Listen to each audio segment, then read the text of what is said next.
Hello प्यारे मित्रों, त्रिनेत्र के डिजिटल प्लेटफॉर्म पे आपका स्वागत है। पिछली क्लासों में अपन ने पढ़ा था सिंचाई होती क्या है और सिंचाई की विधियां। आज अपन टॉपिक स्टार्ट करेंगे सीड विज्ञान, बीज विज्ञान।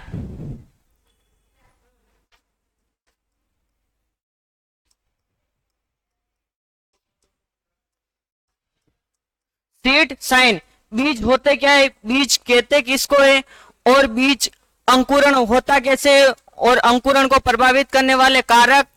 और अपन पढ़ेंगे बीज की जीवन क्षमता। क्या पढ़ेंगे? बीज की जीवन क्षमता। सबसे पहले बीज कहते किसको है तो परिभाषा। सबसे पहले अपन पढ़ते हैं परिभाषा। अब जो एक परिपक्व निषेचित बीजांड होता है उसको कहा जाता है बीज। एक परिपक्व निषेचित बीजांड या किसी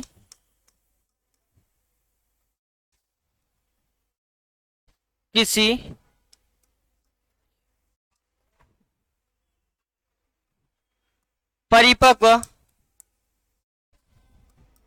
निषेचित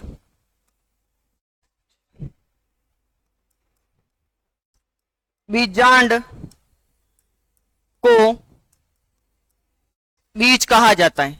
बीज कहा जाता है, निषेचित बीजांड को बीज कहा जाता है। यह तो परिभाषा हो गई अपने बोटनी के हिसाब से। किसके हिसाब से? बोटनी के हिसाब से। अगर बात करें अपन एग्रीकल्चर के हिसाब से कि एग्रीकल्चर के हिसाब से क्या परिभाषा बन सकती है इसकी। एग्रीकल्चर के हिसाब से पौधे का वह भाग जिससे नए पौधे तैयार किए जाते। पौधे का वह भाग जिससे नए पौधे तैयार किए जाते हैं, जैसे जड़ हो गई, तना हो गई, शाखा हो गई, या अपन बोले कि परागकण हो गए, फूल हो गए, इनसे क्या किए जाते हैं, या टिश्यू कल्चर हो गए, इनसे क्या किए जाते हैं, नए पौधे तैयार किए जाते हैं। तो पौधे का वह भाग, पौधे का वह भाग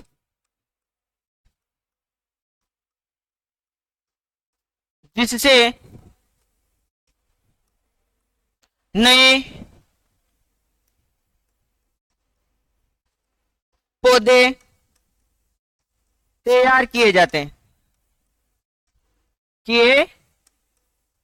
नए पौधे तैयार किए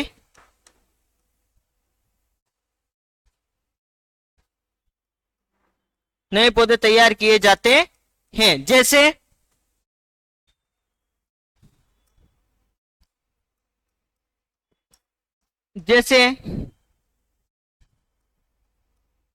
जड़, तना,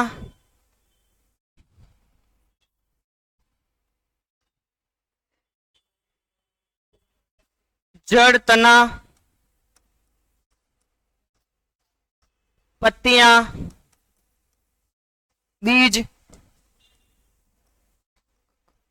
परागकण या पुष्प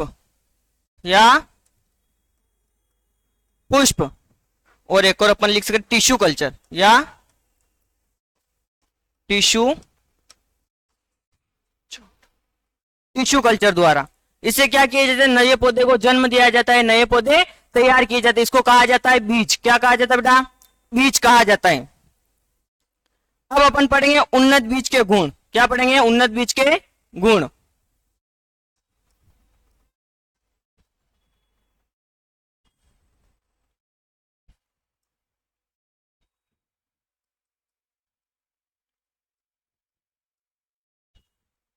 उन्नत बीज के गुण। अब उन्नत बीज कैसे होने चाहिए?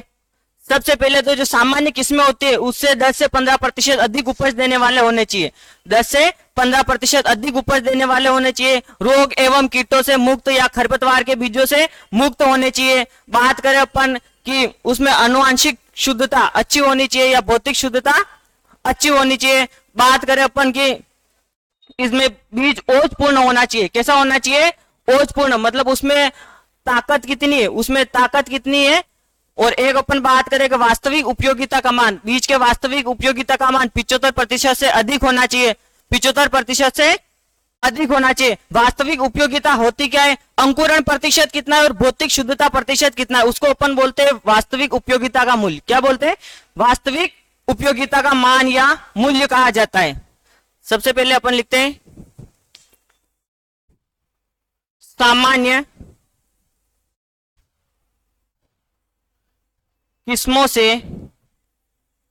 10 से 15% अधिक उपज, अधिक उपज।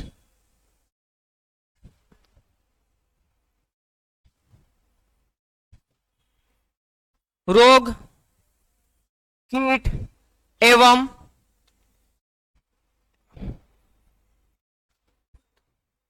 खरपतवारों के बीजों से मुक्त मुक्त होना।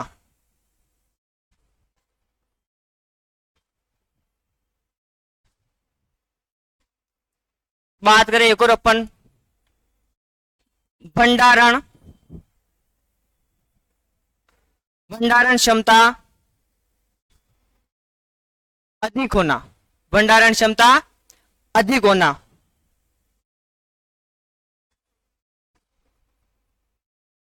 उपज अधिक। बात करें अपन लिखे तो सुषुप्त अवस्था में नहीं होना, बीज बीज सुषुप्त अवस्था में नहीं होना, बीज सुषुप्त अवस्था में नहीं होना।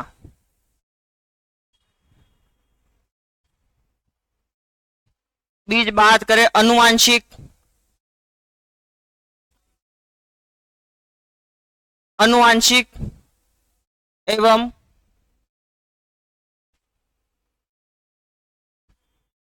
भौतिक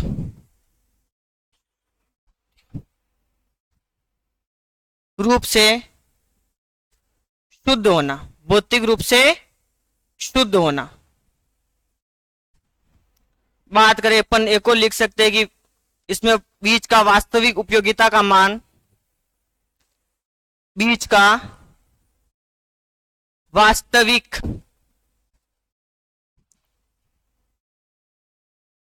उपयोगिता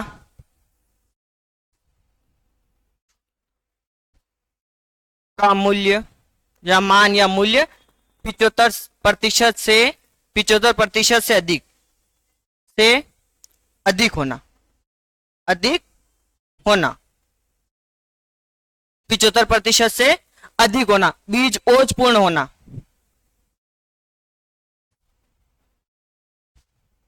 बीज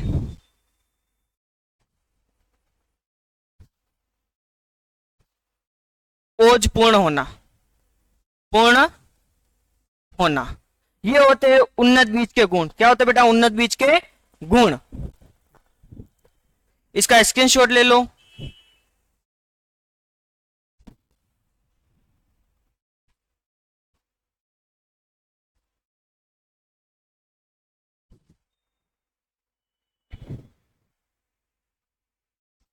अब अपन पढ़ते हैं बीज की संरचना। बीज कैसा दिखाई देता है?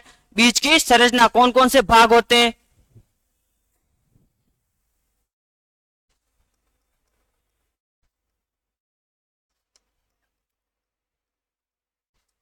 बीज की संरचना।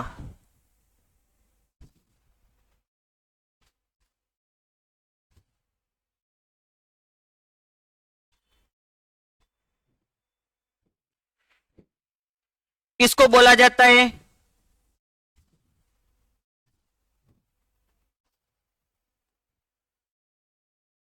इसको बोलते हैं बीज चोल। क्या बोलते हैं? बीज चोल। सीड कोट, सीड कोट कहा जाता है। बात करें इसके अंदर जो भाग पाया जाता है,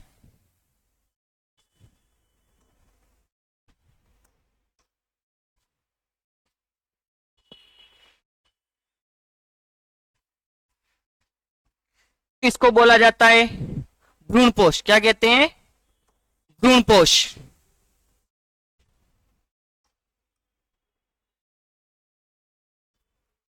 भ्रूण पोष। अब भ्रूणपोष क्या, जब बीज के अपन बीज ने को बोया मर्दा में और जब इसके जड़े नहीं अंकुरित नहीं हुआ, उससे पहले जो इसको पोषक का कार्य करता है, भ्रूण निकलने तक का जो पोषक का कार्य करता है वो करता है भ्रूणपोष। कौन करता है? भ्रूणपोष। इसको लिख सकते एंडोस्पर्म। एंडोस्पर्म। यहां से इसके भ्रूण निकलता है इस वाले भाग से बेटा।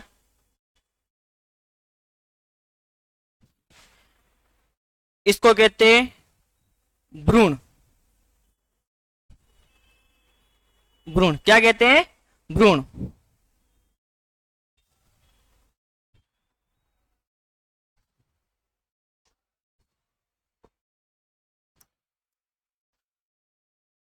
इस वाले भाग को कहा जाता है रेडिकल।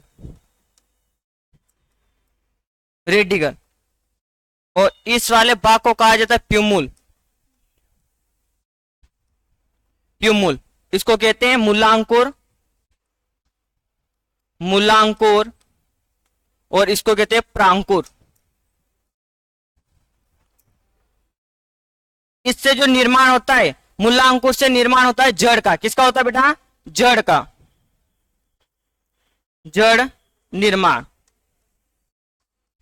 ये रेडिकल वाला भाग जो होता है, ये सर्वप्रथम सबसे पहले निकलता है। तो सर्वप्रथम निकलता है। सर्वप्रथम। सर्वप्रथम निकलता है। ये सर्वप्रथम निकलता है, बीज का सबसे पहले निकलने वाला भाग होता है। और प्यूमुल, इससे तने का निर्माण होता है। किसका होता है? तने का निर्माण होता है। निर्माण होता है। और यहां पे माइक्रोपाइल सूक्ष्म छिद्र पाया जाता है। इसको बोलते हैं सूक्ष्म छिद्र। सूक्ष्म छिद्र कहते हैं, माइक्रोपाइल्स या हाइलम कहा जाता है। सूक्ष्म छिद्र का कार्य होता है ऑक्सीजन और पानी का अवशोषण करना। ऑक्सीजन और पानी का अवशोषण करना। बात करें जो भ्रूणपोष होता है, भ्रूणपोष होता है 3N। त्रिगुणित होता है। क्या होता है?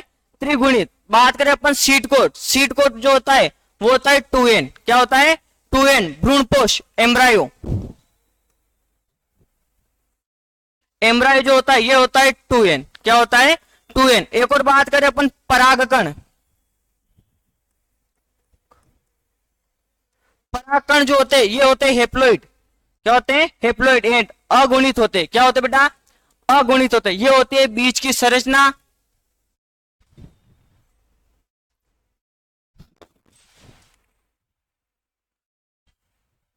अब क्वेश्चन क्या पूछा जाए इसमें से कि बीज का सबसे पहले निकलने वाला भाग कौन सा होता है? रेडिकल। कौन सा होता है? रेडिकल। और रेडिकल से किसका निर्माण होता है? जड़ का निर्माण होता है। किसका होता है बेटा?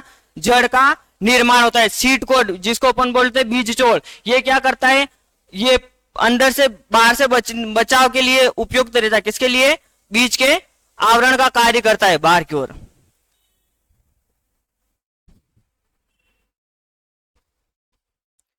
अब बात करें, तुमसे क्वेश्चन पूछ ले कभी कि गेहूं होता है उसके भ्रूणपोष में गुणसूत्र की संख्या कितनी होती है? भ्रूणपोष में गुणसूत्र की संख्या कितनी होती है? तो बेटा अपन को पता है कि जो भ्रूणपोष होता है, भ्रूणपोष ये तो होता है 3N। क्या होता है? 3N होता है। त्रिगुणित। 3N त्रिगुणित होता है। अगर अपन से पूछे कि गेहूं के भ्रूणपोष में गुणसूत्र की संख्या होती है, तो अपन को पता है बेटा गेहूं के दाना होता है उसमें जो उसमें जो गेहूं की गुणसूत्र संख्या होती है वो होती है 2N इजिकल टू कितनी होती है? 42। कितनी होती है? 42। 42 होती है। यही बात करें अपन इसके भ्रूणपोष की, तो भ्रूणपोष अपन को पता है 3N होता है। त्रिगुणित होता है। क्या होता है? त्रिगुणित होता है। तो इसके लिए अपन करते हैं N इजिकल टू, एन का मान निकालते पहले कितने आते हैं? 21। तो इधर इसमें 3 का मान एन का मान रख के कितने आते हैं? 63। कितने आते हैं? 63। इसके भ्रूणपोष में कितने हो जाएंगे गुणसूत्र की संख्या? 63 हो जाएगी बेटा। ऐसे न्यूमेरिकल क्वेश्चन आएंगे तो नहीं, लेकिन कभी आ जाए तो तुम्हें पता होना चाहिए।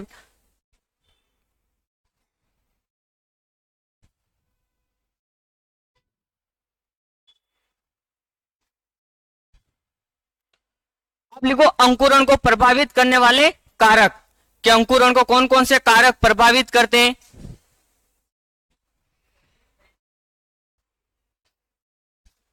अंकुरण को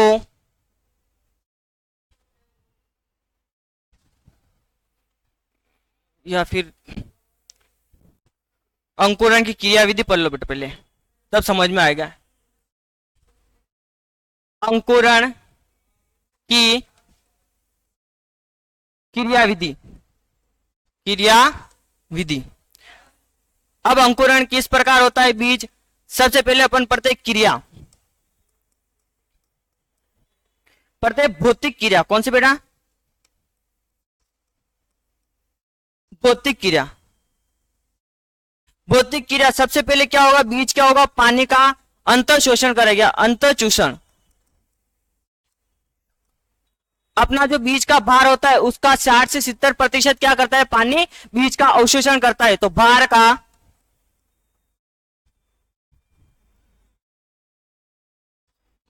का 60 से 70% पानी का अवशोषण, अवशोषण करता है। अब पानी, बीज ने पानी का अवशोषण किया तो क्या होगा, उसका भ्रूणपोष जो होगा वो क्या होगा, आकार में बढ़ेगा, उसका भ्रूणपोष की साइज बढ़ेगी। तो अपन लिख सकते हैं भ्रूणपोष का फूलना, भ्रूणपोष का फूलना। उसके बाद जो क्रिया होगी वो होगी शीट कोट का टूटना, बीज चोल का टूटना, बीज चोल का टूटना। क्या होगा, ये होगी अपनी भौतिक क्रिया। क्या होगी बेटा, भौतिक क्रिया। बात करें रासायनिक क्रिया,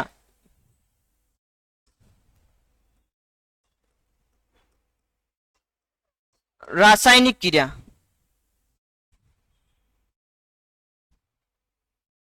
रासायनिक क्रिया में सबसे पहले GA3 जिब्रेलिन, जिब्रेलिन का क्या होगा, निर्माण होगा बेटा, जिब्रेलिन का निर्माण। बीज में क्या होगा, जिब्रेलिन का निर्माण, जिससे क्या होगी, सुषुप्त अवस्था टूटेगी, सुषुप्त अवस्था टूटेगी।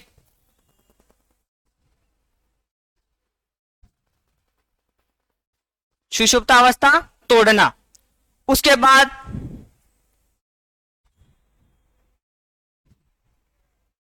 बाद जो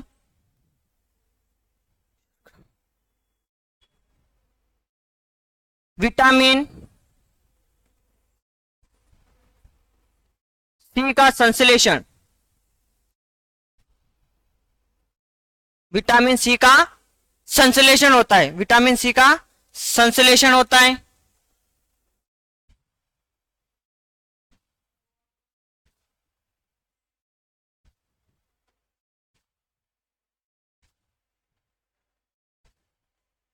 उसके बाद क्या होता है, स्टार्च। बीज का जो स्टार्च होता है वो एमाइलेज द्वारा, किसके द्वारा, एमाइलेज एंजाइम द्वारा माल्टोज में कन्वर्ट करते हैं। किस में करते हैं, माल्टोज में कन्वर्ट करते हैं। और माल्टोज जो होती है वो होती है बीज की शर्करा। क्या होती है, बीज की शर्करा, बीज की शर्करा होती है। माल्टोज जो होती है बीज की शर्करा होती है।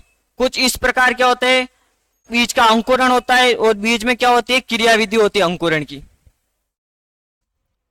इसका स्क्रीनशॉट ले लो बेटा।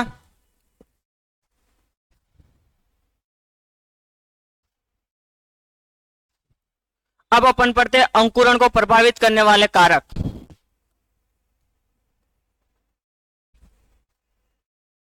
अंकुरण को प्रभावित करने वाले कारक। अंकुरण को प्रभावित कौन करेगा, सबसे पहले बेटा नमी। कौन करेगी, नमी प्रभावित करेगी, मॉइस्चर।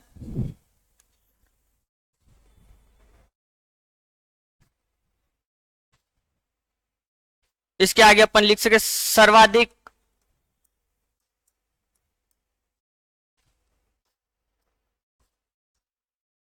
आवश्यक, नमी जो होती है सर्वाधिक आवश्यक होती है।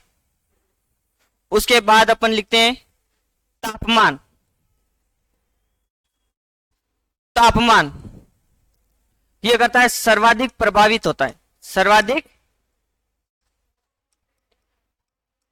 प्रभावित, सर्वाधिक प्रभावित करता है तापमान। उसके बाद अपन तीसरा पढ़ते हैं प्रकाश।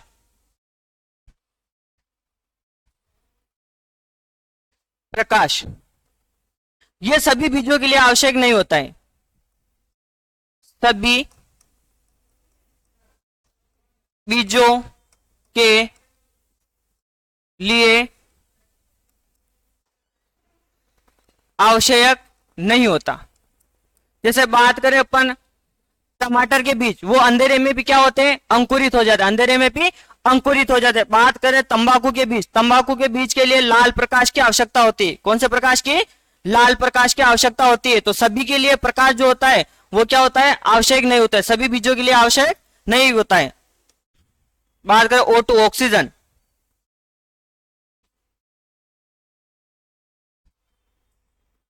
ऑक्सीजन ये सभी के लिए क्या होता है, आवश्यक होता है, सभी बीजों के लिए आवश्यक आवश्यक होता है।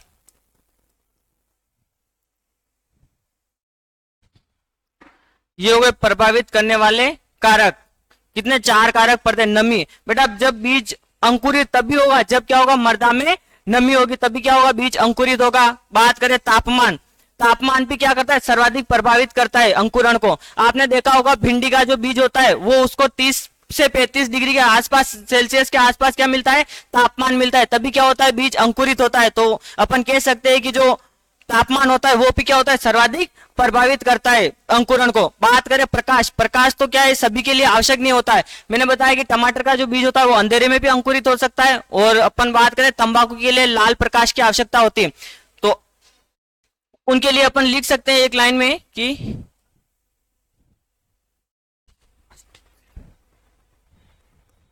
उनको बोला जाता है फोटोप्लास्टिक शीट।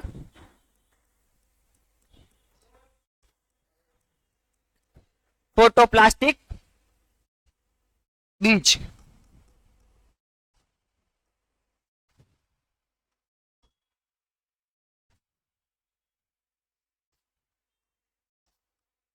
अंकुरण पर प्रकाश का, अंकुरण पर प्रकाश का प्रभाव।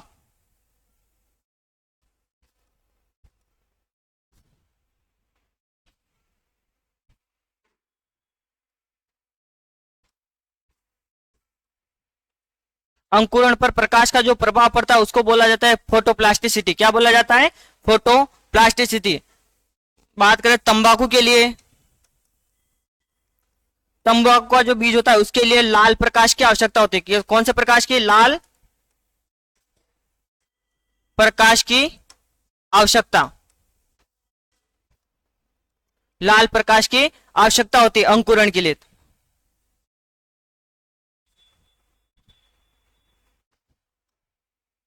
टमाटर, टमाटर के लिए अंधेरे में भी अंकुरण, बी अंकुरण, अंधेरे में भी क्या हो जाता है, अंकुरण हो जाता है बेटा।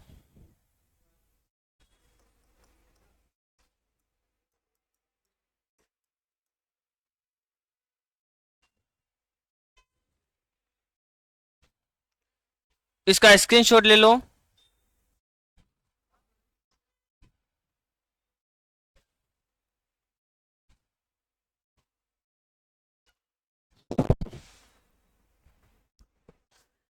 बाकी की जो और डिटेल से अपन सीड साइंस को अगली नेक्स्ट क्लास में पढ़ेंगे। अगर क्लास अच्छी लगी हो तो लाइक करना, शेयर करना और चैनल को सब्सक्राइब करना। तब तक जय हिंद, जय भारत।